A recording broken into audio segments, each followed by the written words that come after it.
खाने पीने की भी व्यवस्था करता है। इसलिए सब लोग अपना अपना खाते हैं, बस आपके डर के कारण ये सब आपका नाम ले रहे हैं, वो सब झूठ बोल रहे हैं। कोई किसी का पालनहार नहीं है, सबके पालनहार भगवान है। कोई ये दावा करे कि मैं खिलाती हूं, मैं खिलाता हूं। सोचो ना, जब बच्चा पैदा होता है तो माँ के आंचल में दूध की धारा बहने लग जाती है। अब ये बताओ कि तुम्हारे आंचल में दूध भरने वाला कौन है? बच्चा पैदा नहीं हुआ तब तक तुम्हारे आंचल में, तुम्हारे स्तनों में दूध नहीं था। वो बच्चा पैदा हुआ कि दूध की धारा बही। मतलब कोई है जैसे फिक्र है कि ये बच्चा जा रहा है तो पिएगा क्या? बोलो हाँ। तो आप बताओ कि दूध तो माँ पिलाती है, ये बात सत्य है, लेकिन माँ तभी तो पिलाएगी जब आंचल में होगा। और दूध भरा माँ ने नहीं भरा, ये दूध वहां से निकलेगा, ये प्रोसेस माँ ने तैयार नहीं किया। ये पूरा विधि का विधान ईश्वर का है। तो सबके पालनहार डायरेक्ट इनडायरेक्ट कौन है? अब राजा कह रहा है कि मैं सबका पालनहार हूं, और बेटी कह रही है कि भगवान का। अब राजा को उस छोटी लड़की पर बड़ा गुस्सा आया कि मेरी बेटी ने तो मेरी समाज में नाक कटा दी। अब राजा को गुस्सा आया और राजा ने अपनी 6 बेटियों का विवाह तो अच्छे से किया, बड़े बड़े राजकुमारों के साथ, पर छोटी बेटी का विवाह। मंत्री से कहा इसके लिए ऐसा लड़का ढूंढना जो एक वक्त की रोटी भी कमाता ना हो, फिर मैं देखता हूं कि अपना भाग्य का खाती है कि नहीं। इसको ऐसा लड़का लाओ जो एक टाइम का भी भोजन ना कमाता हो। देखो, हर बाप ये ढूंढता है कि मेरी लड़की के लिए कमाने वाला लड़का हो जो कमा के खिला सके, पर ये अभिमानी बाप ऐसा लड़का ढूंढ रहा है जो एक वक्त का भी ना कमाता हो। अब बहुत खोज की, कोई ऐसा ना मिला। तो राजा के मंत्री जंगल से लौट रहे थे तो जंगल में एक आदमी मिल गया जो बहुत बीमार था और जंगल में ही पड़ा था, ठीक से चल नहीं पा रहा था। राजा ने सूचना दी, मंत्री ने सूचना दी, महाराज ये लड़का है, ये चल भी नहीं पा रहा है, बीमार है, और कब ये मर जाए पता नहीं। ऐसा करो अपनी बेटी का ब्याह इसी से कर दो। बिल्कुल रोगी और गरीब, कुछ भी नहीं, घास की झोपड़ी भी नहीं, पहनने को ठीक से कपड़ा भी नहीं। राजा बोला हाँ। राजा उसी जंगल में गया, अपनी बेटी का उस लड़के से ब्याह किया और वहीं बिना कुछ दिए बेटी को, और बाप वापस आ गया कि तू कहती थी ना कि मैं अपने भाग्य का खाती हूं, अब खा तेरे भाग्य का। बेटी ने कहा पिताजी कोई बात नहीं, मेरे भाग्य में यही व्यक्ति है और मेरे भाग्य में झोपड़ी भी नहीं है, तो कोई बात नहीं, मुझे ना आपसे शिकायत है ना विधाता से, कोई बात नहीं। अब बाप तो चला गया, बाप तो ये सोच के चला गया कि मेरे लिए तो ये बेटी मर गई, चला गया। लेकिन वो लड़की, कहते हैं ना कि जहां परमात्मा जिसको दे उससे कोई छीन कहां पाएगा। अब वो लड़की अपने उस पति के साथ जंगल में रहने लगी। अब उस लड़की ने अपने पति से पूछा कि आप कौन हैं और ये जंगल में क्या कर रहे हैं आप? तो उसने बताया कि मैं आया था जंगल, यहाँ मुझे किसी कीड़े ने, कि जीव ने काट लिया है, तो मैं ऐसा हो गया हूँ, दवाई मिल जाए तो मैं ठीक भी हो सकता हूँ। अब वो पत्नी जंगल की लकड़ी एक समेटती, बगल के गांव में बाजार में जाकर बेचती, जो पैसा मिलता पति की दवाई खरीदती और थोड़ा दूध खाने की चीजें ले आती। अब उसका नियम बन गया, जंगल की लकड़ी बेचकर पैसे लाना, पति की दवाई करना। उसका पति धीरे धीरे अच्छा होने लगा। वो खाने की चीजें लाती, पति को खिलाती, अपना खाती, और थोड़ा दूध लाती, पति को दूध से दवाई देनी रहती तो दूध लाती। दूध बच जाए तो वहां जंगल में जहां वो रहती ना लड़की, वहां एक नाग नागिन का जोड़ा रहता था, तो वो भी जंगल में रहने लग गई। तो जंगल में रहते रहते उसे जंगल के जीव जंतुओं से प्रेम हो गया कि भाई ये भी यही है। तो वो कटोरे में दूध भर के रखती और सांप नाग नागिन को दूध देती। वो नाग नागिन का नियम बन गया, उसे दूध पीने को मिलने लग गया। जो नाग था वो मणिधर नाग था। उस नाग ने कहा कि ये लड़की अच्छी है, ये हमारे लिए देखो दूध लाती है, अब हमारे पास जो धन है हम इसे देते हैं। सांप के पास बहुत सारा खजाना, मतलब जहां सांप होता है ना वहां खजाना बहुत होते हैं। ऐसा कहा गया है कि सांप अधिकांश उस खजाने की रखवाली में ही वहां पर थे, और वो नाग मणि वाला नाग था, मणि थी उसके पास। तो सांप ने उस लड़की के स्वप्न में कहा कि यहाँ बहुत सारा खजाना है, तुम खोद लेना। अब लड़की ने खोदा तो उसे सच्ची का खजाना मिल गया। देखो, जब परमात्मा देते हैं तो बाप ने तो कुछ नहीं दिया, लेकिन जब भाग्य में है तो तुम्हें जमीन के अंदर मिल जाएगा, और भाग्य में नहीं है तो तुम्हारा तिजोरी में धरा होगा तो वो भी लुट जाएगा, है ना।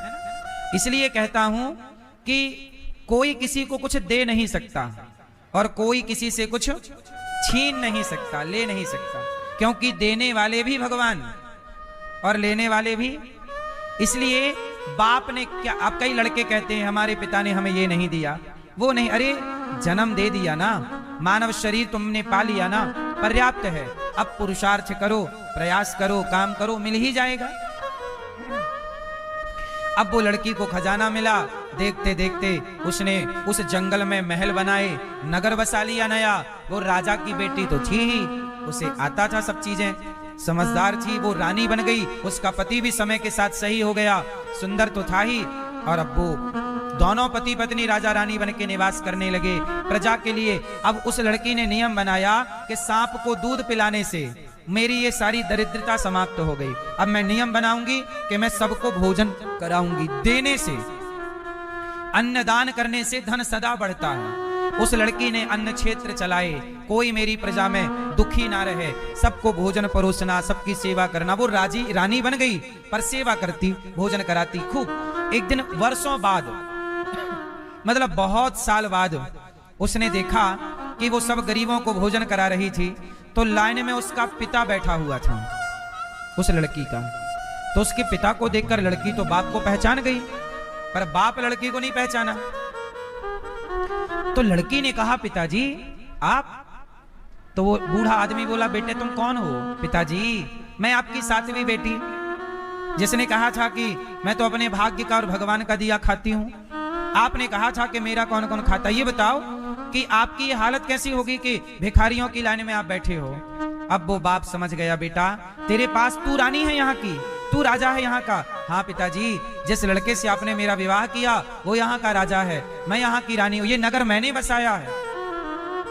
पर पिताजी आपकी ये हालत कैसी हुई?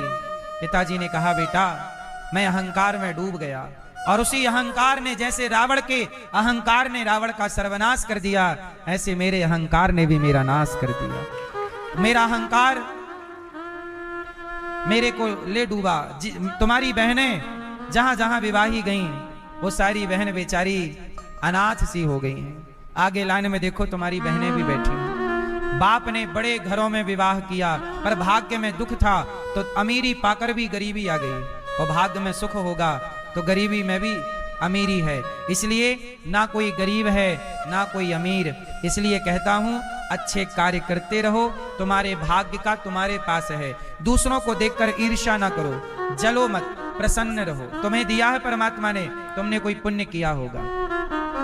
हमें नहीं दिया, हमने नहीं किया था पुण्य, पर अब करेंगे ताकि हमारा आने वाला समय, आने वाला जीवन सही हो। यहां मेरी माँ कर्मों का फल है। अब मैं आपको एक दूसरे उदाहरण, अब वो लड़की अपने पिता को लाती है, पिता से पूछती है कि तुम्हारी दौलत कहाँ गई। पिता ने कहा कि फलाने शत्रु ने आक्रमण कर दिया, मेरा सारा धन छीन लिया।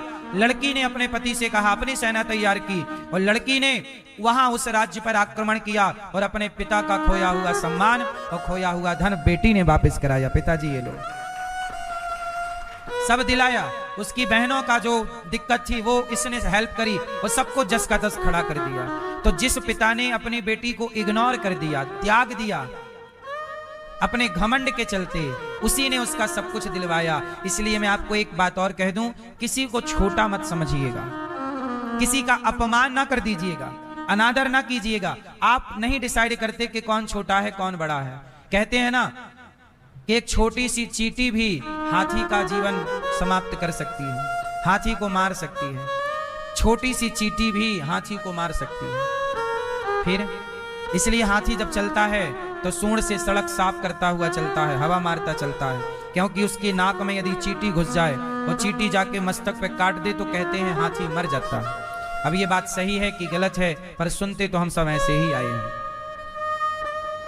ये सही है कि गलत, इस पे बात ना करके ये जाने कि कोई छोटा नहीं होता। चींटी को आप छोटा समझते जरूर हैं, पर चींटी की ताकत इतनी है कि सही स्थान पर जाकर काट ले तो सांप भी, हाथी भी मर जाता है। इसलिए आप जिसे छोटा कहते हैं, छोटा कोई नहीं होता, किसी का अनादर ना कीजिए, किसी का अपमान ना कीजिए, और किसी का सुख देखकर व्यर्थ में परेशान ना हुआ करिए। आप भी मेहनत कीजिए, आप भी अच्छे कार्य कीजिए, आपको भी परमात्मा देंगे, है ना मेरी माँ। तो ये लड़की ने अपने माता पिता को पुनः उनका सब वापसी कराई और पिता का अहंकार सदा सदा के लिए समाप्त हो गया। ये कथा हमें ये मैसेज देती है कि जीवन में कभी अहंकार ना करना चाहिए और पिता होकर बच्चों में कभी भेदभाव नहीं करना चाहिए, और कभी ये अभिमान ना करना कि मैं खिलाता हूं, मैं तुम्हें पालता हूं। कोई किसी का पालनहार नहीं है। सही है कि गलत है? भैया आपके घर में आप कितने लोगों का पेट भरते हो? आप कितने? 6 लोगों का। दादाजी आप कितने लोगों का पेट भरते हो? 2। भैया आप कितने लोगों का पेट भरते हो? 5। भैया आप कितने लोगों का पेट भरते हैं? 2। और भैया आप कितने लोगों का पेट भरते हैं? भैया आप 2 लोगों का। पूरी कथा सुनाने के बाद भी ये लोग यही कह रहे हैं कि मैं पेट भरता हूं। बोल सियावर रामचंद्र की। आगे आगे पाठ, पीछे सब सपाट।